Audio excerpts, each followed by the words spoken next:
अब इसके बाद में हम देखेंगे कि क्या चीज़ें प्रो इन्फ्लामेटरी हैं, सूजन कौन सी चीज़ें पैदा कर सकती हैं बॉडी में। अब उसकी हम लिस्ट पे स्टडी करेंगे।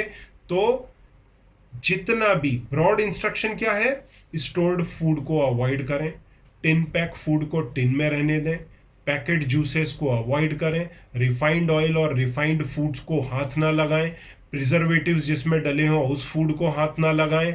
उसके बाद में ग्रिल्ड फूड ना लें, उसमें ट्रांस फैटी का परसेंटेज ज़्यादा आता है। उसके बाद में जिन फूड में स्टार्च बहुत ज़्यादा है, शुगर बहुत ज़्यादा है, प्रोसेस्ड शुगर है, उससे दूरी बना करके रखें। अब सबसे पहला चीज क्या आता है, ग्लूटेन। ग्लूटेन किस में है, व्हीट में है, बार्ले में है, चने में है। और ये ग्लूटेन किन पदार्थों में, किन खाने की चीजों में, जैसे पिज्जा, पास्ता, ब्रेड, बियर, इन आइटम्स के अंदर ये ग्लूटेन काफी मात्रा में पाया जाता है।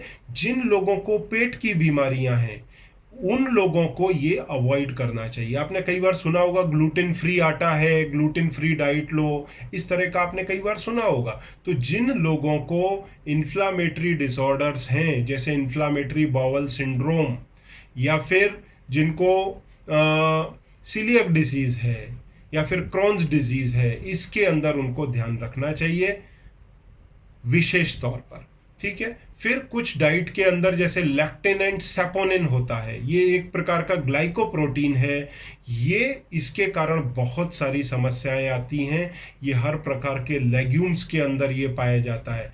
लेग्यूम्स कौन से होते हैं, जिनके अंदर सभी प्रकार की दालें आती हैं, चना है, राजमा है, छोले हैं, अरहर की दाल, मूंग की दाल, धुली दाल, छिलके वाली दाल, उसके बाद में मोठ है, हाँ, उसके बाद में चने की दाल है, सोयाबीन है। इन सब चीज़ों के अंदर ये लैक्टिन और सेपोनिन हो सकता है। पर ये, और साथ में मूंगफली है, बटर, ये अपना क्या बोलते हैं, पीनट बटर है जो स्प्रेड लगाते हैं।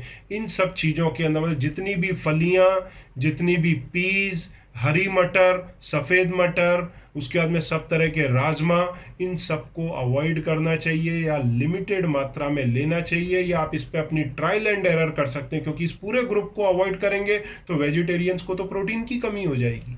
तो वो इसको खा करके देखें, इसको अगर लेने से उनका दर्द बढ़ता है या इनको छोड़ने से उनका दर्द कम होता है, तो फिर इस चीज को वो सीरियसली अडॉप्ट करना शुरू करें। क्योंकि इसके अंदर दो तत्व पाए जाते हैं, लैक्टिन एंड सेपोनिन। ये आपके इन्फ्लामेशन को बढ़ा सकते हैं। इसके साथ में कुछ एक नाइट शेड वेजिटेबल्स आती हैं, उसको जरूर अवॉइड करें। उनमें भी लैक्टिन सेपोनिन की मात्रा ज़्यादा होती है। ये कौन सी हैं, आलू, टमाटर, शिमला मिर्ची और बैंगन और लाल मिर्च। ये 5 चीज़ें नाइट शेड वेजिटेबल्स में आती हैं, इनको अवॉइड करें।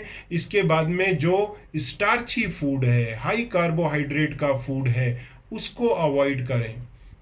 जो जिसके अंदर प्रोसेस्ड शुगर है उसको अवॉइड करें।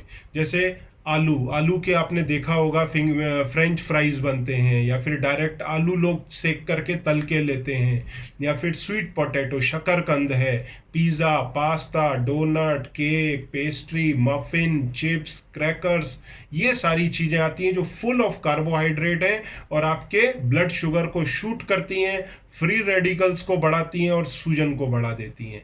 इसी कैटेगरी में हनी भी आता है, शक्कर भी आती है, अल्कोहल, बीवरेजेस, ये जो आपके कोल्ड ड्रिंक्स हैं वो, या फिर बियर, या फिर honey, cookies, candies, chocolates, ice creams, desserts, ये सभी इस ग्रुप में आते हैं। तो इसके लिए आप प्रिकॉशन लें, क्योंकि ये आपके ब्लड शुगर को बढ़ाएंगे, फ्री रेडिकल्स को बढ़ाएंगे, और फिर आपका इन्फ्लामेशन बढ़ेगा।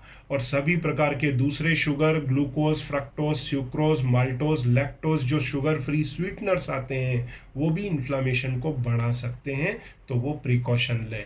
प्रोसेस्ड शुगर जैसा मैंने आपको बताया, डोनट, पिज़्ज़ा, पास्ता में आती है, साथ में ये समोसे में भी घुसी हुई है, छोले भटूरे में भी। आप बोलेंगे अरे वो तो हम खा सकते हैं, ऐसा नहीं है।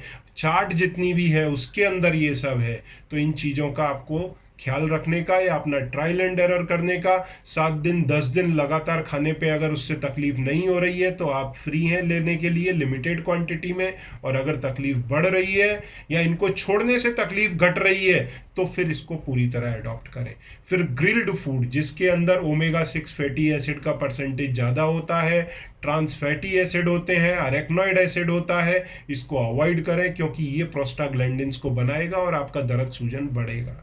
उसके बाद में जो ऑयल रिच है ओमेगा 6 फैटी एसिड में, अरेक्नोइड एसिड में, लिनोलिनिक एसिड के अंदर, वो ऑयल कौन से हैं bad oils? Sunflower oil, cotton seed oil, उसके बाद में कॉर्न सीड ऑयल, उसके बाद में ग्राउंड नट ऑयल और सभी तरह के रिफाइंड ऑयल, वनस्पति घी, डालडा आता है ना वो, तो इस तरह की चीज़ों को अवॉइड करें। उसके बाद में कुछ एक दूसरी चीज़ें हैं जैसे कर्ड, ये इसके अंदर लैक्टिन एक तरह का केसिन है, वो होता है जो सूजन को बढ़ा सकता है, जबकि योगर्ट बेटर है, गुड एंटी इन्फ्लामेटरी है, वहीं कर्ड इन्फ्लामेटरी है। उसके बाद में रेड मीट, हाथ ना लगाए रेड मीट को, उसमें अरेक्डोनिक एसिड का परसेंटेज काफ़ी हाई है। उसके बाद में एक्सेसिव सॉल्ट और शुगर वाली चीज़ें, चिप्स, क्रैकर्स, उनको अवॉइड करें। पीनट बटर के अंदर lectin, omega 6 fatty acid, linolenic acid काफ़ी ज़्यादा है।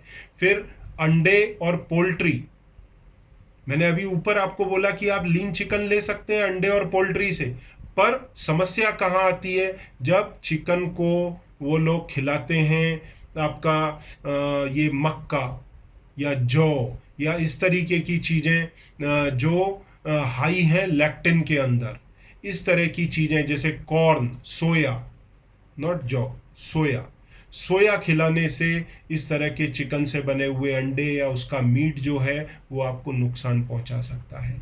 और इसके बाद में जो मेन चीज़ है वो क्या है? आपकी प्रॉपर स्लीप नहीं होना, स्ट्रेस लेवल का ज़्यादा होना, ये तकलीफ देता है। तो ये सभी चीज़ें, चाहे वो ऑस्टियोआर्थराइटिस हो, एनकाइलोजिंग स्पॉन्डिलाइटिस हो, रूमेटॉइड आर्थराइटिस हो, या फिर एसएलई हो, सोरियोटिक आर्थराइटिस हो, इन सब के अंदर ये नुकसान पहुंचा सकता है या दूसरे तरह के आर्थराइटिस में पहुंचा सकता है। वहीं एंटी इन्फ्लामेटरी डाइट आपको फायदा करके दे सकती है, आपके दवाई के डोजेस को घटा सकती है, और पॉसिबल है आपको दवाइयों तक जाना ही ना पड़े, क्योंकि जब आप इलाज करेंगे इन सभी प्रकार की आर्थराइटिस का तो ये 5 पार्ट में होगा। पहला, फर्स्ट डिफेंस क्या? डाइट, जो हम खा रहे हैं वो कंट्रोल करें। दूसरा डिफेंस क्या होगा? जॉइंट के मूवमेंट, पूरे मूवमेंट मेंटेन होने चाहिए, दूसरा डिफेंस। तीसरा defence, Ayurvedic herbal nutritional supplement, जैसे आप लेते हैं 4 स्टेप्स जॉइंट फ्रेश आपके कार्टिलेज को बचाता है, 4 स्टेप आपकी सूजन को कम करता है, दर्द को कम करता है, ये सारे लें। फिर विटामिन लें, vitamin D, vitamin E, vitamin A, vitamin C, B complexes जो आपको एंटी इन्फ्लामेटरी हैं। तो ये सारा हो गया। इसके बाद में भी अगर दर्द और सूजन पे कंट्रोल नहीं आता है तो हम फिर आए अपने दवाइयों पर, एलोपैथिक दवाई पर। हाँ, तो उसमें फिर हमारे पास क्या रह जाता है? उसमें भी लंबी रेंज है। हालांकि एंटी इन्फ्लामेटरी जो दर्द निवारक गोलियां आती हैं वो लेने से आपके लिवर, किडनी वगैरह पे असर आ सकता है, तो उसको अवॉइड करें। उसकी जगह आप 4 स्टेप टोटल ले सकते हैं जो पूरी तरह से हर्बल है। और जॉइंट की कार्टिलेज के लिए जॉइंट फ्रेश लें, जो बेसिकली CDRI का रिसर्च प्रोडक्ट है, जिसमें उनका क्लेम है कि ये कार्टिलेज को रिबिल्ड करने के अंदर हेल्प करता है। CDRI का US के अंदर पेटेंट ऑलरेडी हो चुका है, इंडिया में पेटेंट अवेटेड है, अभी लॉकडाउन के कारण रुका है, ये जल्दी ही हो जाएगा। तो इन चीजों को आप एडॉप्ट करें। हड्डी के स्ट्रेंथ के लिए कैल्शियम और विटामिन डी साथ में लेते रहें, उसमें OPD एक बहुत अच्छा ऑप्शन है आपके लिए। और अगर किसी तरह का न्यूरोलॉजिकल पेन होता है तो नर्वोकूल लें। कुछ डायबिटीज रिलेटेड इश्यूज हैं तो उसके अंदर आप ग्लूकोफ्री ले सकते हैं।